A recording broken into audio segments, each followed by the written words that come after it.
Imagine, like, sitting in a job interview, right? The stakes are incredibly high. The fluorescent lights are are uncomfortably bright. Oh, yeah.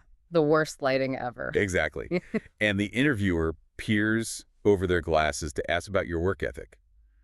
You look them dead in the eye, fully confident, and you deliver an English sentence. So bizarre, they're suddenly wondering if you're applying for, like, a mid-level office job, or if you're trying to join the circus to juggle chainsaws. The panic is so real. I mean, we've all been there, just standing on the edge of this linguistic cliff, hoping the sentence we're about to say actually makes some kind of sense. I'm Carol. And I'm Sam. Welcome to the Funlish Show, where we learn English with laughter. Yes, and today we are bringing you a very special mission. We're diving deep into the ultimate English roast battle. Oh, it's going to be brutal. Oh, totally. We've combed through the absolute worst, yet, most common English mistakes from our source files, and we're putting them right on the chopping block. So the rules for this deep dive are pretty simple. One of us is going to confidently deliver a hilariously flawed English sentence. Right. The other person is going to roast them without any mercy whatsoever, like zero mercy. I am so ready for this. But we aren't just here to laugh, right? Yeah. We're going to break down the linguistics, the psychology behind why that mistake happens, and give you the correct natural phrasing so you never fall into the same trap. Which, that brings up a really important philosophical question before we even start. Like, why are we all so terrified of sounding silly in a new language? Yeah, that's a great question. Why do we freeze up and sweat when we just need to, order a coffee or talk to a boss? It's because our brains equate making a grammar mistake with losing our intelligence. I mean, when we speak our native language, we're smart, we're articulate, we're funny. Exactly. We're the life of the party. Right. But when we speak a new language, we suddenly feel like toddlers. We think making a mistake is this massive tragedy, but it really isn't. No, not at all. When you directly translate something from your mother tongue into English, you're usually just creating this beautiful, bizarre, kind of alien imagery for a native speaker. It's basically poetry, accidental poetry. Right. We're roasting these mistakes today to celebrate them, to learn from them, and to take that fear completely away. I remember a time early on, a friend of mine was trying to tell a native speaker that he was bored at a party. Oh, no, I know where this is going. Yeah, he looks at this group of cool people and just goes, I am boring. I am so, so boring. Oh, man, he just roasted himself. Literally, he meant I am bored. But he told the whole room he was a terrible, uninteresting person. We still laugh about it. And, he survived. See, that's exactly it. If you're ready to level up your English while taking a few hits to your ego, let's start with the highest stakes environment imaginable. The workplace. The place where a bad translation doesn't just get a chuckle. It might actually cost you a paycheck. Okay, let's go back to that job interview I mentioned. Set the scene for me. Okay, you're in the hot seat. The hiring manager asks why they should bring you on board. You puff out your chest, and you say, with total confidence, mind you, Sir, I am very hardworking. I can do multiple works at one time. Multiple works at one time. What, are you a factory? Are you a multi-limbed octopus? Hey, I am just trying to show initiative and get hired. The interviewer's sitting there staring at you, thinking you're some chaotic machine. Multiple work. But wait, hold on. Let me step out of the roast for a second and challenge this, because it feels kind of unfair. Unfair how? Well, in so many languages, work is just a standard countable noun. Like, if I have 3 tasks on my desk, I have 3 works. Why is English so stubborn about making this sound ridiculous? Right. It comes down to how different language families categorize the universe, basically. Many languages view work as a series of discrete, countable tasks. Right. But English views work as this abstract, massive effort. It's an uncountable noun, like water or air. You cannot have 2 airs, and you cannot have 2 works. But the word works does exist in the English dictionary. I mean, I've seen it. So what is the native speaker actually hearing when you pluralize it? Okay, so when you force an abstract mass, like work, into a plural form, the English brain automatically searches for a physical, tangible equivalent. So works translates to public works, like constructing a highway or a bridge. Oh, wow. Or it translates to works of art, like the collected paintings of Picasso. So you're literally telling the interviewer, I am currently painting the Mona Lisa with my left hand while constructing a suspension bridge with my right hand. Exactly. Which is an incredibly impressive resume, to be honest. Very impressive, but probably not what they need for like a remote marketing position. It's a massive overpromise. Right. So we need a professional vocabulary improvement here. What's the fix? The correct natural version is, I'm a hard worker and I can multitask efficiently. Multitask efficiently. That is a brilliant swap. Notice how that instantly upgrades the professional image. You go from sounding like a frantic octopus to a laser-focused executive. Exactly. So let's follow the logical timeline here. You nailed the interview with your new vocabulary. You got the job. Nice. But a few months later, you wake up and you feel terrible. You have to call your boss to take a sick day. Ugh. The absolute worst feeling.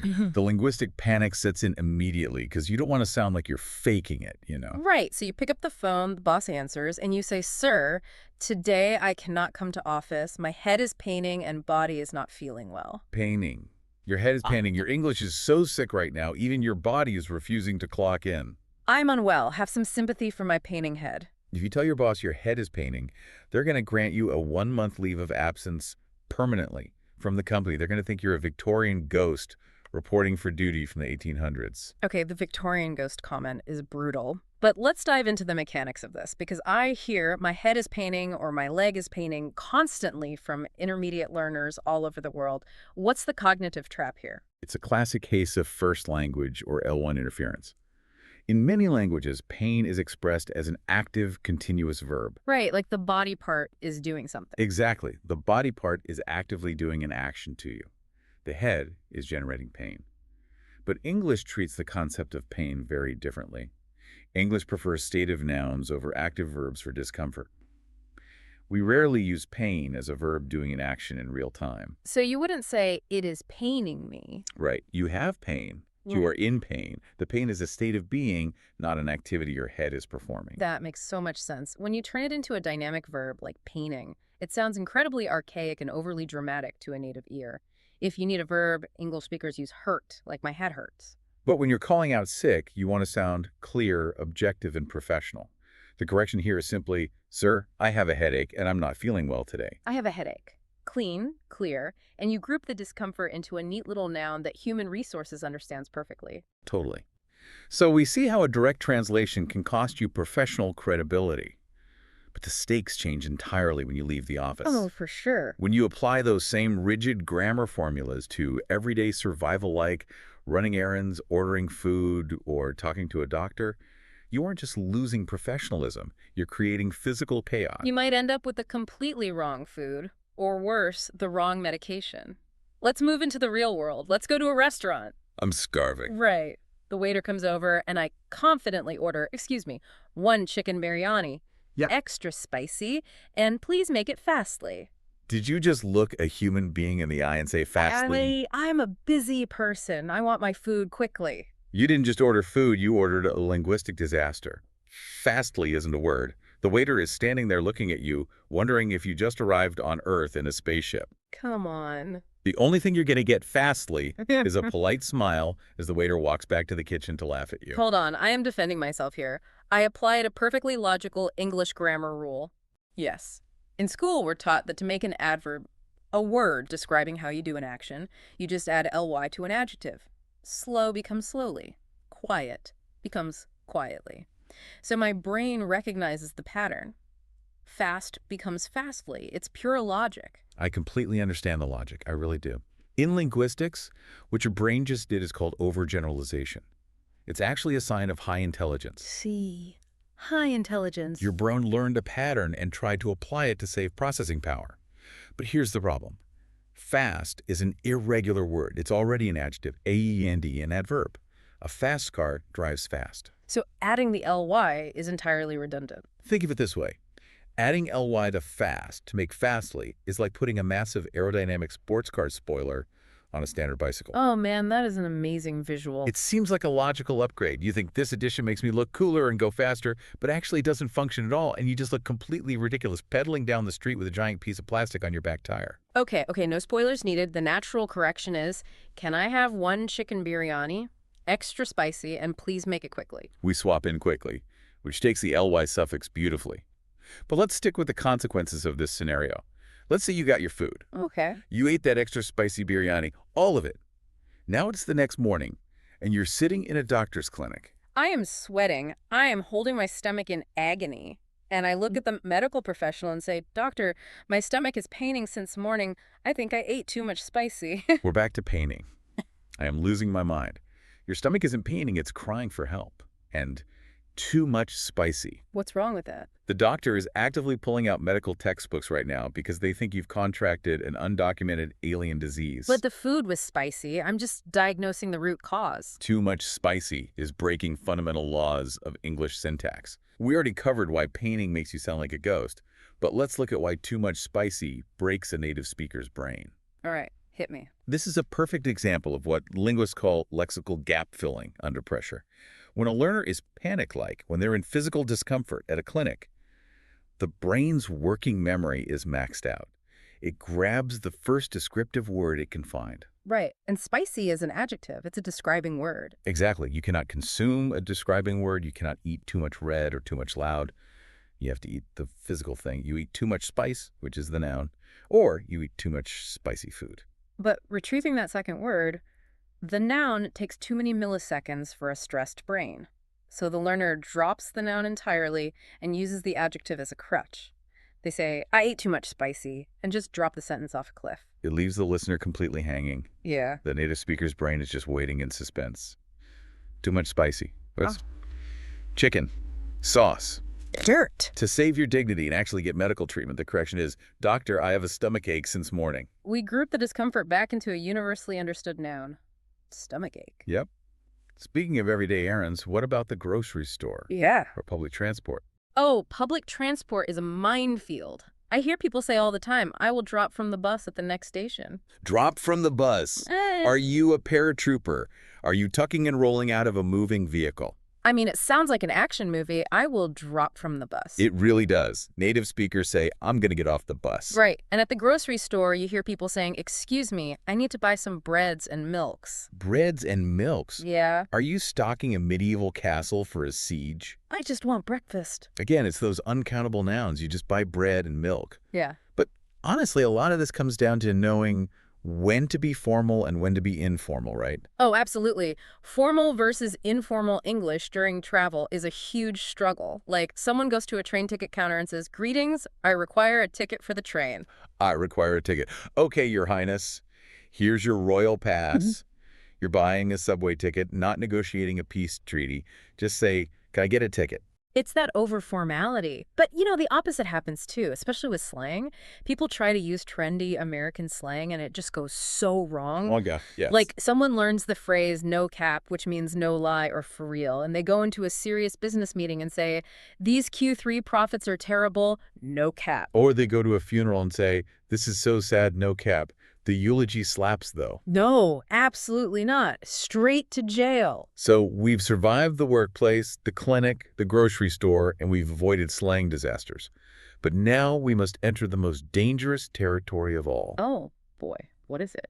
The environment where wrong English can accidentally ruin a delicate compliment or deeply insult a beloved family member. We're talking about our personal lives, romance, social functions. I am ready for the cringe. Give me your worst romantic effort. Picture this. I'm trying to flirt. I see my crush across the room. The lighting is absolutely perfect. I walk up, I hit them with my most charming smile, and I say, "Hey, you're looking so beautiful today. Your dress is suiting you perfectly." Your dress is suiting you perfectly. What are you, a tailor doing alterations? I was trying to be romantic and observant. Are you trying to ask this person on a date? Or are you trying to invoice them for garment repairs? Next time, just skip the middleman and tell them you want to marry their wardrobe. My heart is shattered. That is a brutal roast. It is literally the least romantic compliment in the history of human interaction. But let's analyze the semantic mismatch here. Translated literally from many languages, suiting you feels perfectly fine. Why does it kill the mood in English? Well, because English words carry both a literal definition and an emotional connotation. The verb to suit feels incredibly formal and transactional. We use it in boardrooms. We talk about an arrangement suiting our schedule or a financial plan suiting the company's needs. Right, yeah. Even when we use it for clothing, like saying, "that color suits you," it's an objective, detached fashion observation. It lacks warmth. Exactly. And when you put it in the continuous nthing form is suiting you, it sounds robotic. You sound like an algorithm calculating the fit of their garments. To actually win over your crush, you need a word with emotional resonance. The correction is, you look absolutely stunning in that dress. Stunning. That is a power word. It implies they literally stunned you, almost like a superpower. It's a massive upgrade from sounding like their tailor. But wait, the social disasters get worse? Let's move from the crush to a big family gathering. The stakes are somehow even higher when you're dealing with relatives. Imagine you're at a crowded family function. You see an uncle you haven't spoken to in years. You want to be highly respectful and show admiration. You walk up, shake his hand, and say, "Uncle, you are looking very handsome today. Your belly is suiting you." Your belly is suiting you. Oh my goodness, your uncle is going to write you out of his will immediately. He will literally disown you in front of the entire family. I was trying to say he looks prosperous and healthy. He's going to think you just marched across the room to confidently call him fat in a second language. That is a catastrophic social failure. Like that viral Moody quote, "You can't handle the truth." Well, your uncle definitely can't handle the truth about his belly. No, he cannot. But okay, let's explore the cultural pragmatics here, because this is fascinating. In many cultures around the world, commenting on a little weight gain, specifically around the stomach, is a genuine compliment. It's a sign of wealth, good food, and a comfortable life. That's true. But direct translation isn't just about swapping vocabulary. It's about translating cultural values. In Western English-speaking cultures, commenting on someone's weight gain is a massive social taboo. It's almost never received as a compliment. Furthermore, the word belly itself is very casual, almost childish. We talk about a baby's belly or a puppy's belly. Yeah, you don't use it for adults. Right. So when you're speaking to an elder, combining a childish anatomical word with the robotic transactional phrase is suiting you, you create a Frankenstein's monster of an insult. It is socially lethal. Keep the anatomy out of it. If you want to tell an older relative they look great, the correction is, "Uncle, you're looking very fit and handsome today." Fit and handsome. Notice how we completely avoid the stomach area. Keep it general, keep it positive, and keep your inheritance intact. Good advice. So we've thrown a lot of intense scenarios at you today. We roasted the octopuses in the boardroom, the bicycle spoilers at the restaurant, the disappearing nouns at the clinic, and the tailors at the family function. But now, we're turning the spotlight completely onto you, the listener. We want to do a quick mental audit to see if these linguistic insights actually stuck. Think of this as a challenging, rapid-fire grammar quiz. I'm going to throw out the flawed scenario, and I want you, wherever you are right now, to mentally summon the correct, natural English power phrase. Let's do this. Scenario 1. You're back in that high-stakes job interview. You want to tell the manager you can handle many tasks at once. You know you cannot say multiple works. What is the executive power verb you swap in? I'll give you a second. Did you find it? It's multitask. Right. You say, "I can multitask efficiently." If you pulled that word up, you just got the job. Scenario 2. You're at the restaurant, starving. You want your food right now. You know adding ly to fast creates a bicycle spoiler. You do not say fastly. Did you actually say fastly out loud just now? Be honest. We can't hear you, but we know you did. So what is the correct natural adverb? You swapped the word entirely. Please make it quickly. Scenario 3, the doctor's clinic. You are in pain. You know saying "my stomach is paining" makes you sound like an 1800s ghost. You need the universally understood noun. What do you tell the doctor? I have a stomach ache. It's clean, objective, and gets you the medicine. Final scenario, the family function. You want to flatter your uncle. You know his belly is completely off limits. What adjectives do you use to secure your spot in the family will? You tell me he's looking fit and handsome. If you nailed those mental checks, you are officially immune to our roasts. If you stumbled on a few, do not worry. We won't tell your boss, and we definitely won't tell your uncle. Stepping back and looking at the bigger picture, what have we actually accomplished in this session? Yes, we roasted each other mercilessly. We laughed at the bizarre alien imagery our brains create under pressure. And we referenced some great movie quotes along the way, like "Terminator, I'll be back," but hopefully not to the doctor's office for a stomach ache. Exactly. But the ultimate goal of this deep dive was to dismantle the anxiety around speaking English. The core message we want you to internalize today is that making these mistakes is not a tragedy. It's a completely natural, unavoidable, and often hilarious part of cognitive language acquisition. You cannot bypass the mistake phase. The people who speak the most fluent, beautiful, commanding English today are the exact same people who once told a waiter to make their food fastly.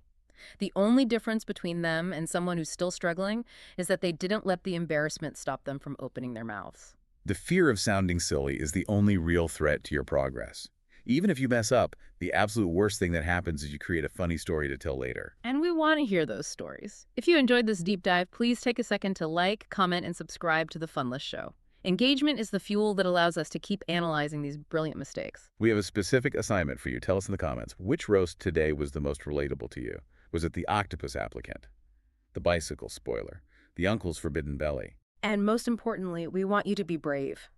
Drop your own funniest English mistakes in the comments below. Put them out into the world so we can roast them in a future session, analyze the linguistics, and fix them together. Before we sign off, I want to leave you with one final provocative thought to chew on.